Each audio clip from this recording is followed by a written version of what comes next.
You're listening to the X Zone Radio Show, live and around the world on the Talkstar Radio Network and X Zone Broadcast Network. Visit our website at www.xzoneradiotv.com.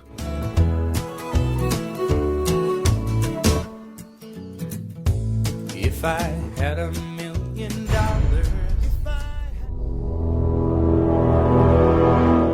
The X Zone radio and TV show is largely an opinion talk show. All opinions, comments, or statements of fact expressed by Rob McConnell's guests are strictly their own and are not to be construed as those of the X Zone radio and TV show or in any manner endorsed by Rob McConnell, Relmar McConnell Media Company, Talkstar Radio Network, its affiliated stations, or employees.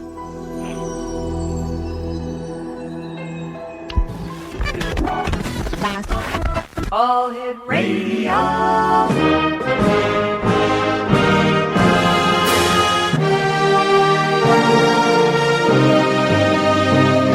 Welcome to the X Zone, a place where fact is fiction and fiction is reality.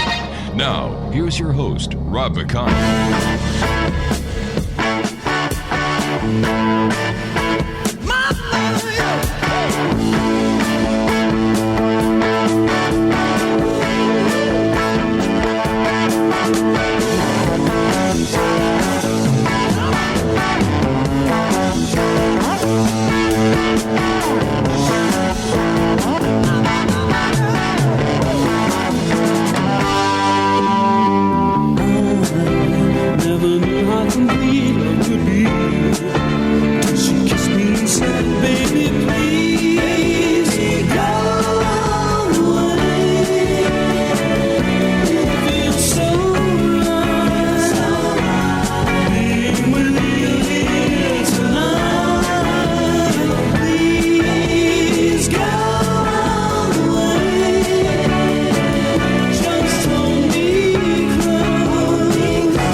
Back to the X Zone, everyone. My name is Rob McConnell, coming to you from our studios in Hamilton, Ontario, Canada, on the Talkstar Radio Network, X Zone Broadcast Network, and Star Cable, and our growing family of broadcast affiliates right across Canada, the United States, Central America, the Caribbean, South America, the Pacific Rim, Australia, Asia, India, Africa, and Europe.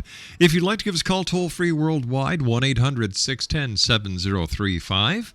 My email address is xzone@xzoneradiotv.com, on MSN Messenger, xzoneradiotv@hotmail.com, and our website, www.xzoneradiotv.com. Exonation, my guest this hour is Major Montgomery Granger. He is a 3-time mobilized U.S. Army Reserve officer who was called into his reserve center in Uniondale in Long Island, New York on 9/11 in response to the attacks on the World Trade Center's Twin Towers, the Pentagon, and Flight 93, which crashed at Shanksville, Pennsylvania. He answered his country's call to duty next in January of 2002 for a mission to help run the military detention facility at the U.S. Naval Station at Guantanamo Bay, Cuba. He was called up again just 6 months after returning from active duty at Gitmo, but this time remained stateside at the U.S. Army Reserve Training Center at Fort Dix, New Jersey. After nearly 6 months at Fort Dix, Major Granger returned to civilian life for about a year when he was involuntarily transferred to another Reserve Army unit that was deploying to Iraq in the fall of 2004. Joining me now is Major Montgomery Granger. And Major, welcome to the X Zone. Thanks very much, Rob. I appreciate it. It's an honor to be with you today. As I told you, sir, off air, my many thanks, and I'm most certain that the thanks and the admiration of the entire X Zone Nation go to you and all the brothers and sisters that serve around this world, keeping democracy and freedom that we take at times for granted. So, sir, to you and your brothers and sisters, thank you very much for what you do and what you guys keep doing for us, and we just can't thank you enough. You and I have to take a commercial break, sir, and I'm sorry for taking such a long intro, but I thought it necessary that the X Zone Nation know exactly who you are.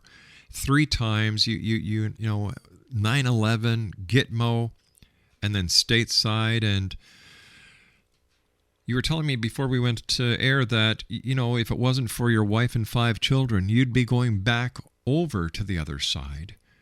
In a heartbeat. It was the most professionally rewarding experience of my life. It was just, you train for all this. I joined in 1986, and you train and you train and you train, and finally something comes along and you're able to do your job with fantastic professionals everywhere you turn, and it was extremely rewarding.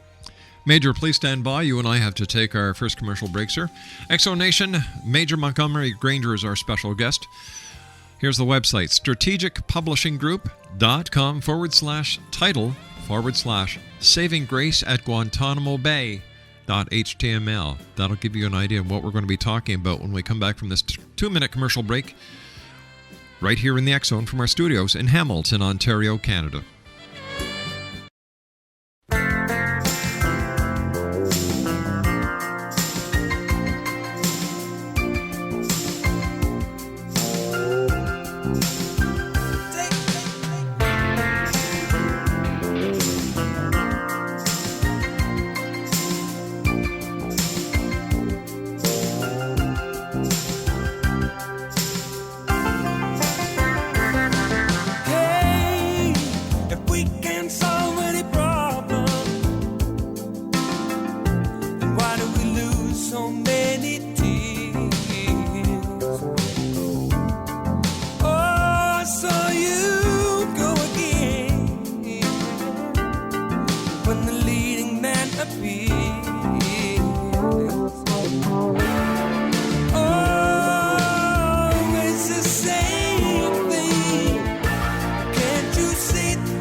And welcome back, everyone. Major Montgomery Granger is our special guest. His website, strategicpublishinggroup.com/title/Saving Grace at Guantanamo Bay .html. Tell me, Major, what was it like when you were called the first time and you ended up working on the horrific day in history of September 11, 2001? Well, I think most of us were in shock in the beginning. A lot of folks heard that there had been a plane hitting one of the Twin Towers, and maybe assumed, like I did, that maybe someone was flying a small plane and had a heart attack. And when the second plane hit, I think a lot of us suspected something. I got a call around 10 a.m. to come into the Reserve Center. I packed a duffel bag, told my boss that I was going, which wasn't a problem, and headed into the Reserve Center in Uniondale, which is in Nassau County, Long Island, New York.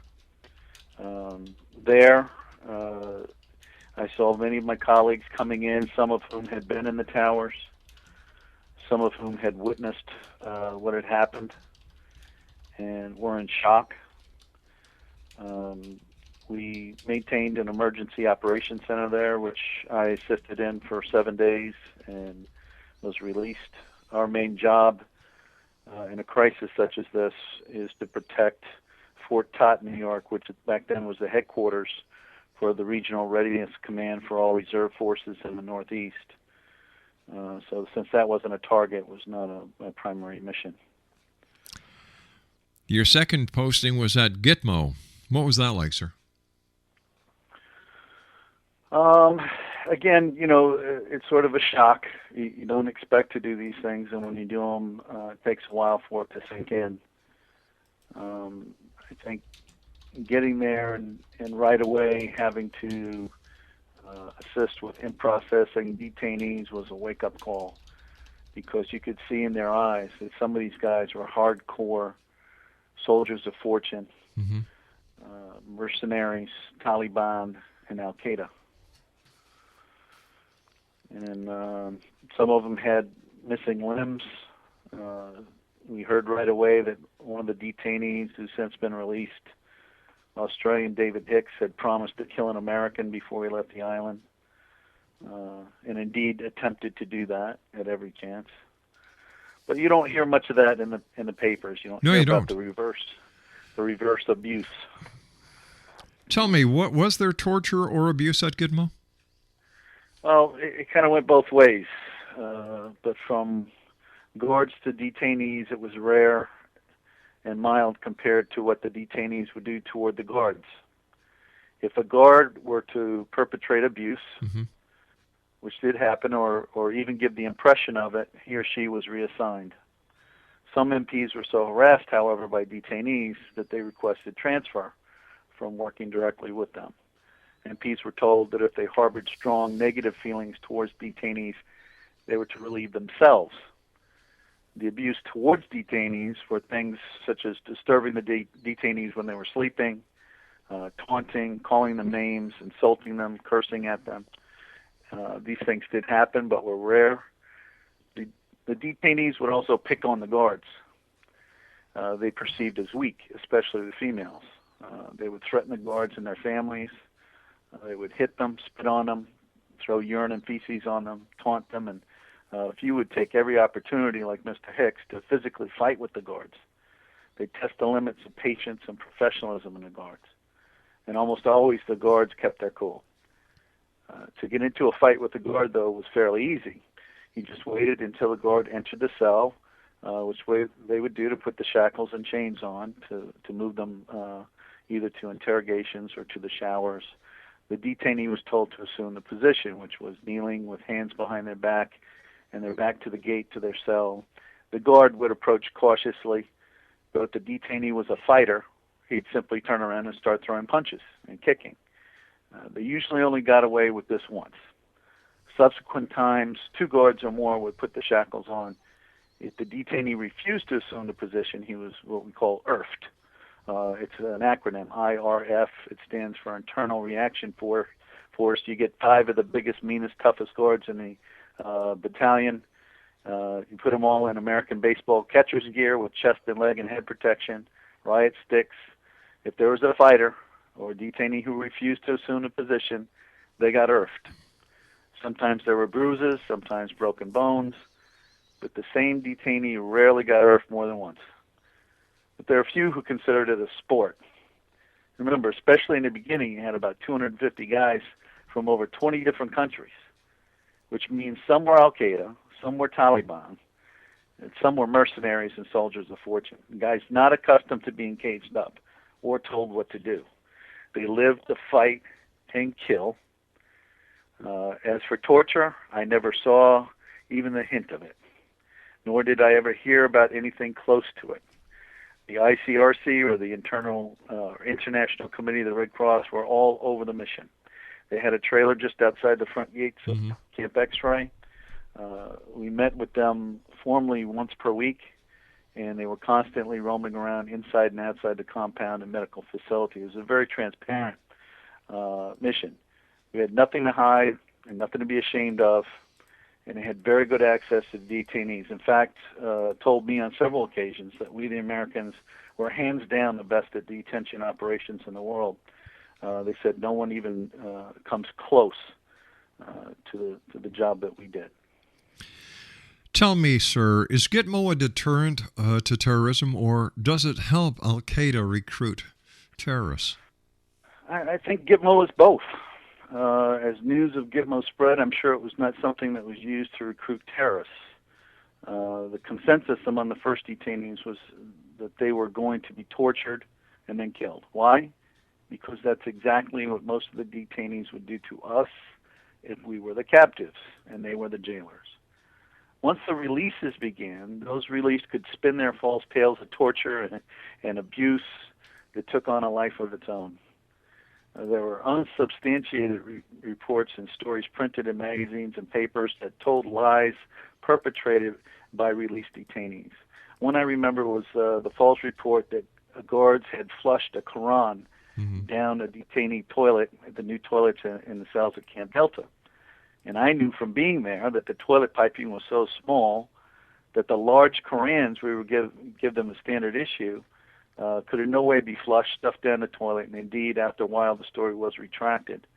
Also, while I was there, more often than not, we'd be eating chow in a dining facility at Gitmo, watching CNN crawl at the bottom of the TV screen, and it would say something about the operation was just not true, such as false reports of riots in the compound. I shared living space with the camp commandant, Lieutenant Colonel Klein, who was also my unit commander. If there was a riot, he'd be notified immediately, and we'd go down and deal with it. There were times when a riot was reported, or hunger strike, or what have you. No such things were going on at all. They were simply fabricated so that the press would have something to say that day. I would never have believed it had I not been there. We're pretty much trained to believe everything we read or see in print or on TV. They're saying it or showing it, so it must be true. Now that more and more detainees have been released, those detainees who are back trying to kill Americans on a daily basis have lots of influence with other terrorists or potential terrorists, and they can say anything they want to about Gitmo. This won't change if we move the operation. In fact, the rumors and lies will be used to recruit no matter where the facility might be. Tell me, Major, why do we need Gitmo? Well, we need it because it's still the best, safest place to keep those who do not follow the Geneva Conventions. A big risk to keeping detainees, such as those now at Gitmo, is fratricide. Bad guys wanting to kill other bad guys to shut them up. This creates a great risk if you put the facility in the U.S. We can positively control who comes and goes at Gitmo. For any U.S. military operation, the number one most important element is security. If your operation is not secure, you have less of a chance to complete your mission successfully. Gitmo gives us security, so it's the best place to operate the detention facility we need. I've seen pictures on television of Gitmo, and I've heard the same press stories that you were talking about from the media, and it's pretty sad when the media has to sensationalize and create their own news just to maintain ratings.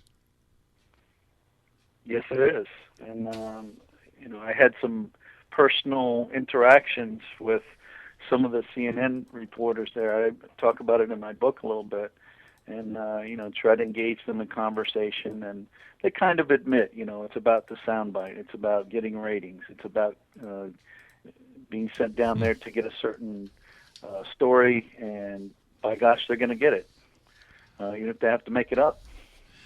Major, you and I have to take our commercial break with the news at the bottom of the hour. Please stand by, sir. Exo Nation, Major Montgomery J. Granger is our special guest this hour.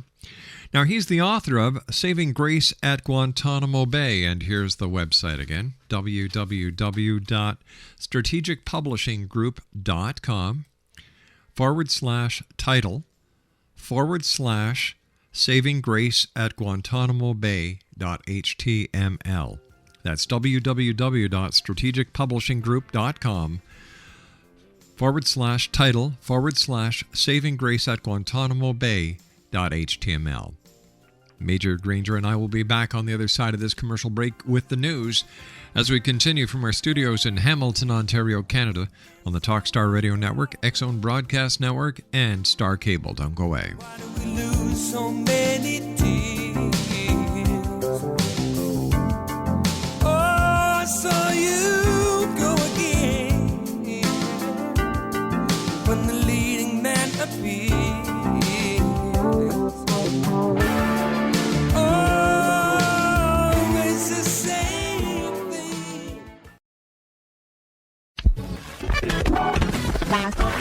All Hit Radio.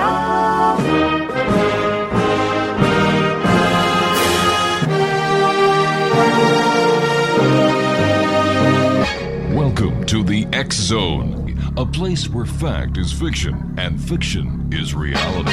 Now, here's your host, Rob McConnell. Hi, this is Ken Elliott. When I'm floating around the universe, I always try to tune in to Rob McConnell. Hi ho there, Trinity Frog on Sesame Street. When I want to find out what's going on with UFOs or ghosts, I listen to the X Zone with Rob McConnell. This is Les Corrigan from Target Internet Development. You're listening to Rob McConnell on the X Zone Radio Show. This is John Hogue, Prophecy Scholar, and you're listening to Rob McConnell in the X Zone. Welcome to the X Zone, a place where fact is fiction and fiction is reality. Now, here's your host, Rob McConnell.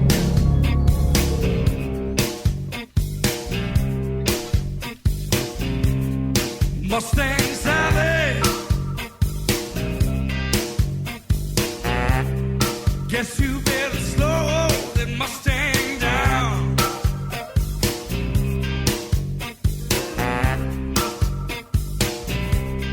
Mustang Sally now, baby, guess you better slow that Mustang down.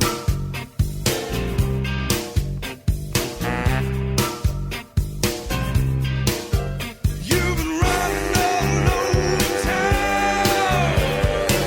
Oh, I guess you gotta put your flat feet on the ground. Exo Nation, welcome back, everyone. This is the Exxon coming from the studios of the Relmar McConnell Media Company in Hamilton, Ontario, Canada, on the Talkstar Radio Network, Exxon Broadcast Network, and Star Cable. 1-800-610-7035 is toll-free worldwide. My email address is xzone@xzoneradiotv.com. On MSN Messenger, xzoneradiotv@hotmail.com. And our website, www.xzoneradiotv.com. My guest this hour, Exxon Nation, is Major Montgomery Granger, and we're talking about the Major's book, Saving Grace at Guantanamo Bay. Here's the website once again, www.strategicpublishinggroup.com/title/Saving Grace at Guantanamo Bay.html. Major, is there really a global war on terror or just two conflicts in the Middle East? Well, that's actually one of my favorite things to talk about. There are U.S. troops in over 70 countries worldwide. This is according to Soldiers Magazine, the official publication of the U.S. Army. We still have troops and bases in countries we defeated in World War II and in Korea. And these are the places we know about.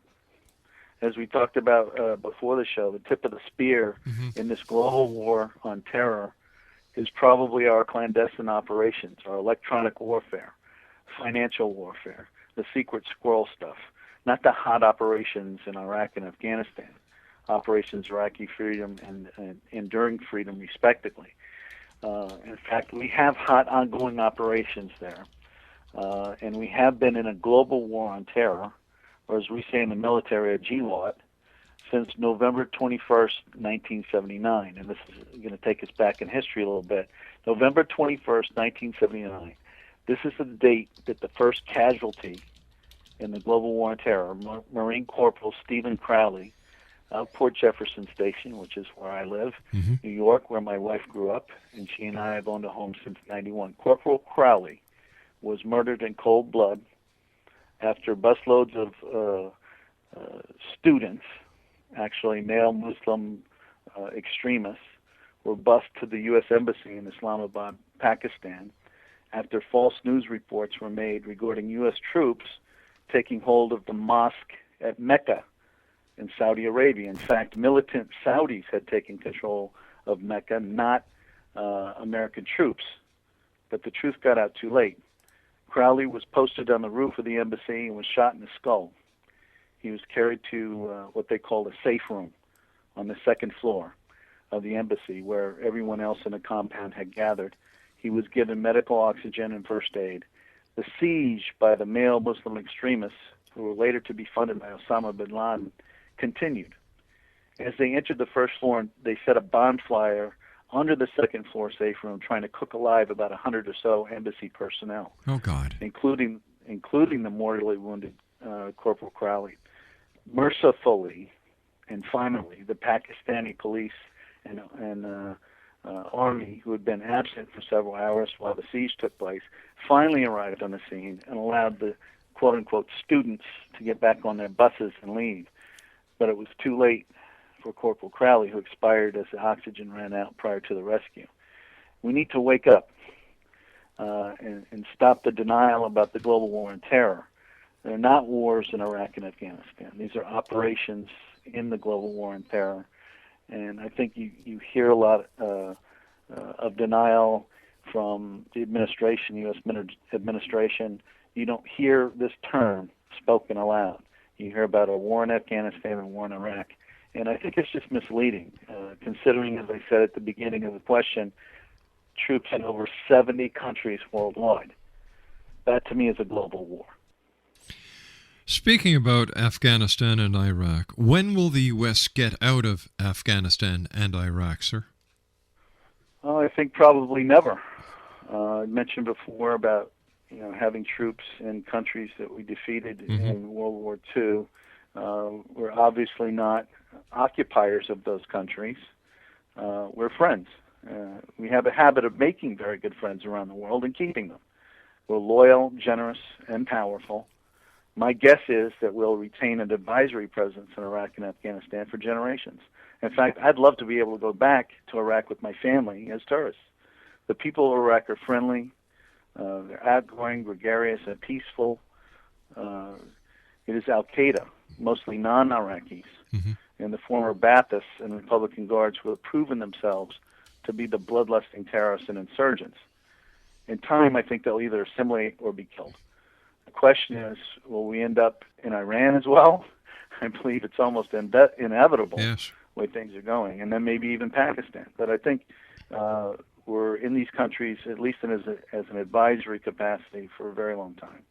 Major, what was it like for a reservist before, during, and after a deployment? It was very, very difficult.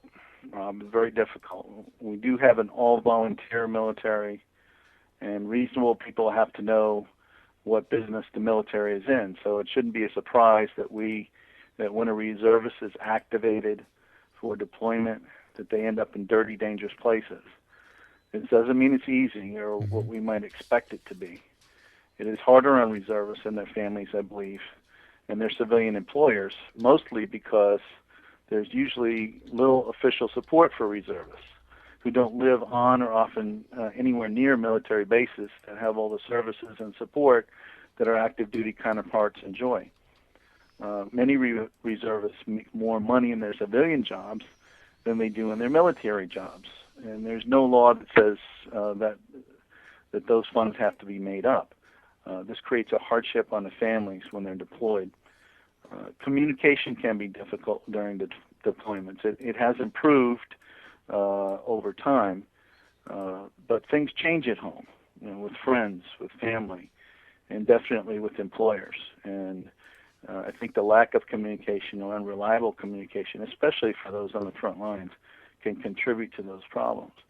And then coming home means having to reintegrate with your family.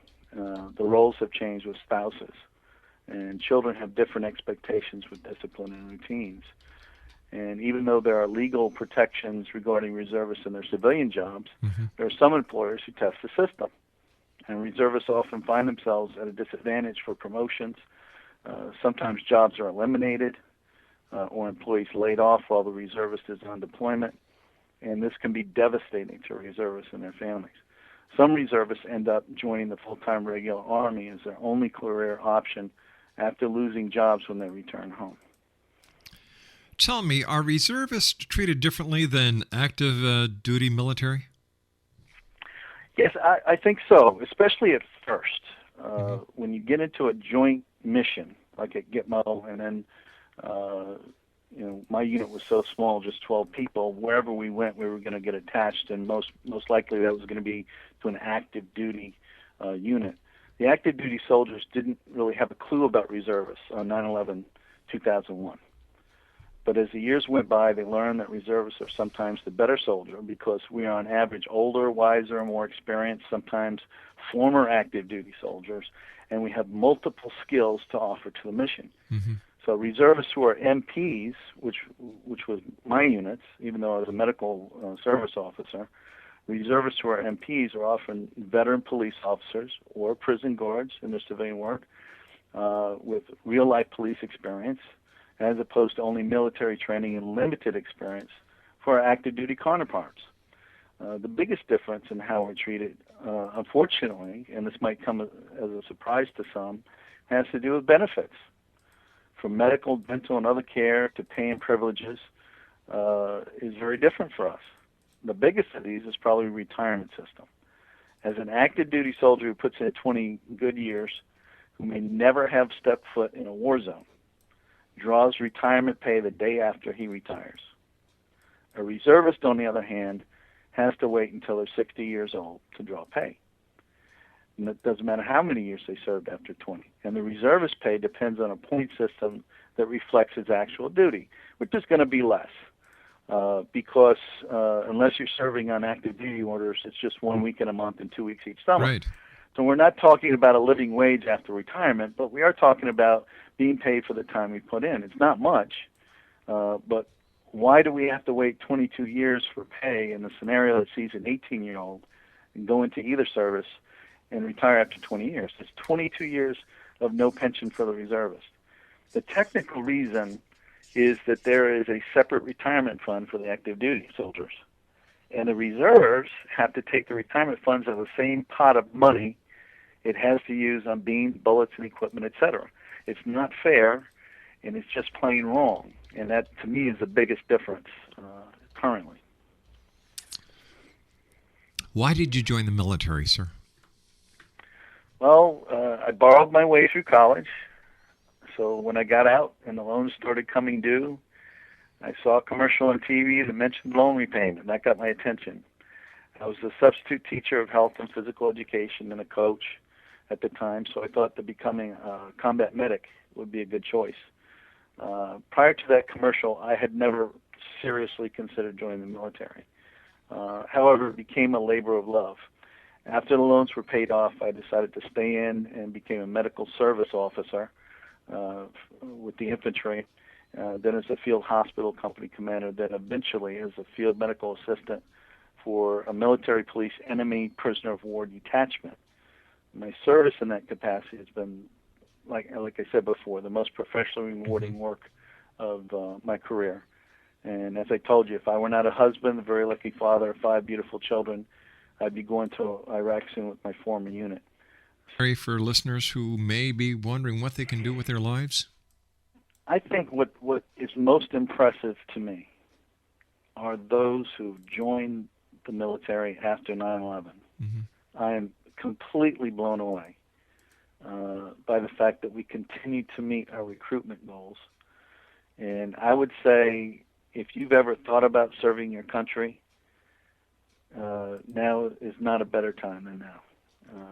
They need you. They want you. Yes, there are great benefits to it. And yes, all the parents out there are probably cringing. No one wants to see their son or daughter go to war. No one wants to see them die for their country or be severely wounded or handicapped. It is a calling, however. And the people that come back from war or go over will all tell you the same thing. It is something that they're passionate about. And they feel it's the right thing to do. All right, sir, stand by. You and I have to take our final break. X-Zone Nation. Major Montgomery Granger is our special guest. www.strategicpublishinggroup.com/title/Saving Grace at Guantanamo Bay.html. We'll be back on the other side of this commercial break as we do our wrap-up for tonight, Tuesday, May the 11th in the year 2010. Don't go away.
And welcome back, everyone. I'd like to take this opportunity of thanking all our guests tonight. In hour number 1, we talked with Maureen Webb about global security. Hour number 2, Lee Boylan and I talked about nuclear weapons. Hour number 3, Reta Akamatsutu. There we go, I said it. We were talking about ghosts, and my guest this hour is Major Montgomery Granger. He's the author, Exonation, of Saving Grace at Guantanamo Bay. The website is www.strategicpublishing.group.com/title/Saving Grace at Guantanamo Bay.html. Major, what would you like people to leave with after reading your book? I think that I'd like them to understand that those who work there and in any military prison worldwide are dedicated, hardworking professional soldiers, and 99.9% of them are there to do their job and do it the best they can. And this particular kind of work, Rob, is very distasteful. And I don't want to hide that. I didn't hide it in the book. But it is something that we got through. You know, you get very angry being away from your family and friends and employer, and you just want to come home, and you look at these guys and you think, hey, you're why I'm here. But in the end, I think every American and person that lives in the free world can be proud of the job that we do each and every day. And that's what I like to end with. Major, when do you think the mission at Gitmo will end? I don't think it'll ever end. I hope it stays open indefinitely. We need a place like this that is secure to keep detainees, and there's no place on earth as secure as Naval Station at Guantanamo Bay, Cuba. And as I said before, it's completely transparent. The Red Cross is there all the time. The military has tremendous checks and balances in place. It's not a perfect operation, but again, it is not what is portrayed in the news media. It is a place we can all be proud of. Major, I want to thank you so much for joining us. To you and all the other members, the brothers and sisters who have served, are serving, and will serve, thank you very much from a grateful nation. Well, thank you very much. I'm extremely grateful to you, and I appreciate those well wishes very much. Major, let our listeners know how they can get a copy of your book, please. Yeah, they can go to the website. That's one way to do it. It's also available on Amazon and Barnes & Noble and at your local bookstore. And if someone's not sure if this is their type of book, what I'd like to do is recommend have your local library get a copy. Oh, there's a good idea. Major Granger, please take care of yourself, sir, and we look forward to talking to you again in the future. Thank you very much. It would be my pleasure. Good night, Major. Exonation Major Montgomery Granger has been our guest. He is the author of Saving Grace at Guantanamo Bay. Well, that's it for tonight, everyone. Thank you to my producers and all the staff here at the Exonation, both in radio, TV, and, of course, our crew over at the X-Chronicles newspaper.